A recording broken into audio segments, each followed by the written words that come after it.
So you made this super sick track that you're super proud of and you want to self-release it. Okay, but now what? What do I do with my hands? Welcome back everybody to my self-release journey. This is Fox here, and today we are entering week 3, which is preparing your track for actual distribution. So far, what we've done is go over the track that I actually produced called Flip Flop, and now we're gonna get it ready to get it sent to said distro that we'll talk about in the next video. But first, let's talk about actually getting it ready. And also, if you like the information in this video, please don't forget to like, subscribe, and comment and tell me what you guys like and don't like about this video series. I would love to hear what you have to say about this. So you finished your track, you're happy with it, it's mastered, it's professionally taken care of, etc., etc. Are you happy with it? If yes, then we're gonna move on to the next part. So there's a couple things to consider.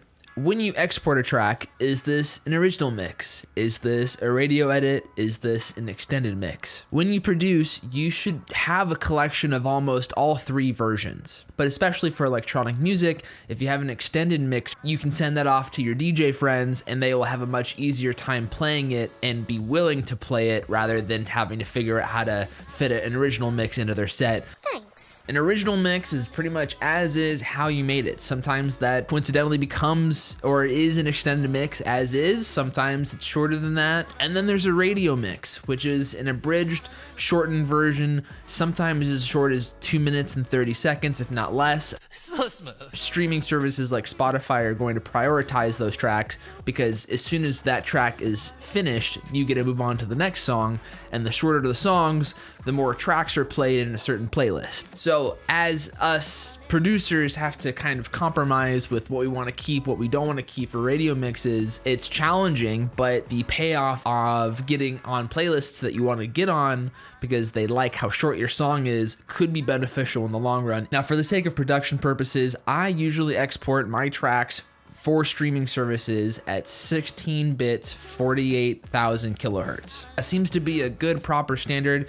If not, people like to do it at 1644. And this may be a silly thing to bring up, but actually labeling the song correctly for each version that you have is going to help you in the long run. So make sure that you properly label said track, original mix, radio mix, etc. So next on your list is you need a cover art. I used to think that I wasn't very good at art, and now I realize that everything can be art depending on your level of dedication, your level of something's good enough, etc., etc. Not all art is objectively great, but at least for a cover art, if you spend some time learning the basics, you can make something really cool. So for this section, we're gonna dive into Photoshop and see what I made for Flip Flop. All right, welcome to Photoshop with Fox. Let's have some fun.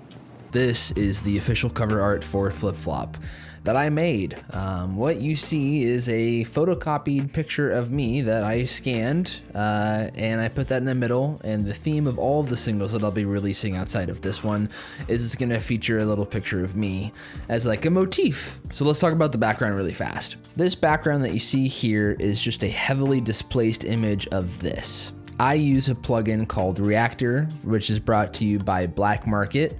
And essentially it will take images from unsplash.com, use them as displacement maps, and modify the image you're trying to fuck with. So if we take this file that I made a copy of and we type in anything, we could type in something as simple as box. It'll go ahead and search for box. Look at that, we have some boxes. Cool. I'll click 1 and you can set the power between 1 and 500, which is essentially what had the amount of pixels it affects over like a period of like space. So I'll set it to like 300 just to show you how extreme it can be.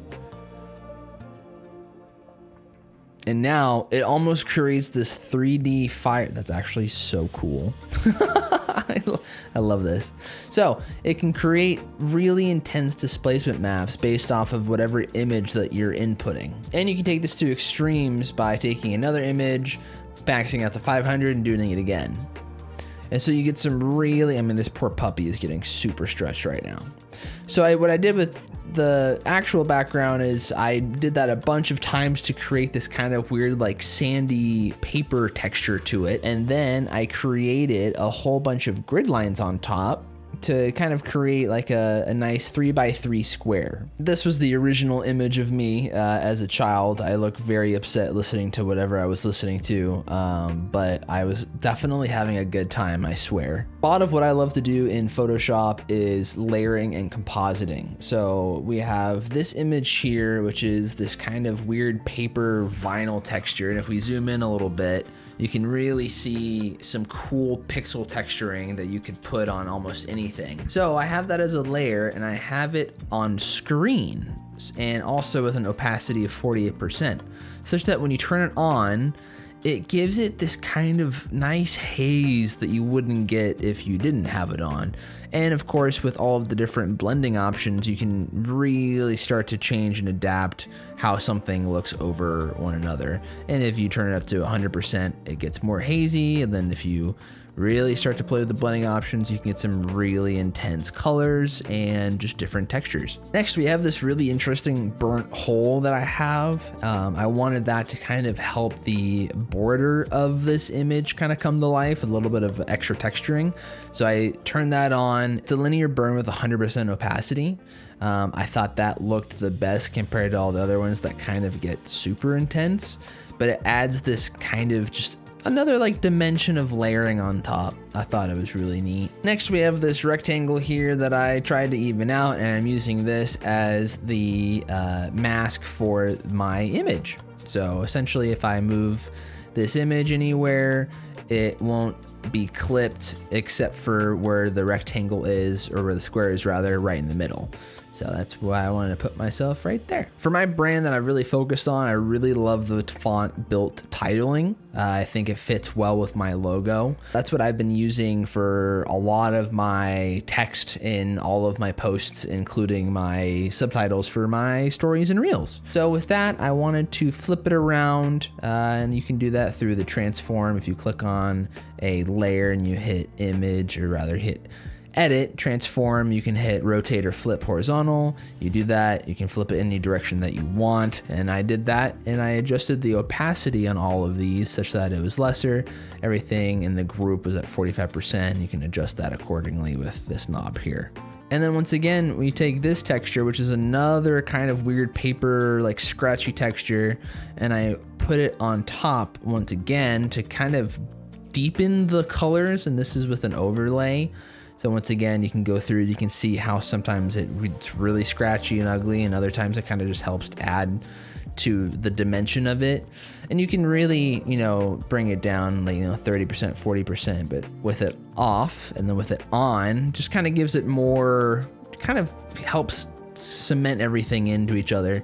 And then at the end of everything, I have a curves adjustment, which you can have at the adjustment page here. You can see there's a variety of adjustments you can do in Photoshop in the newest version, but you can also find them down here. And I put a curves, and you can see that the curve is ever so slightly boosted in the mids. And if you turn it on, just brightens it up a little bit. And then I go to export, and then I go to export as, and then I make sure that it's a JPEG, and I make sure that it is the highest quality.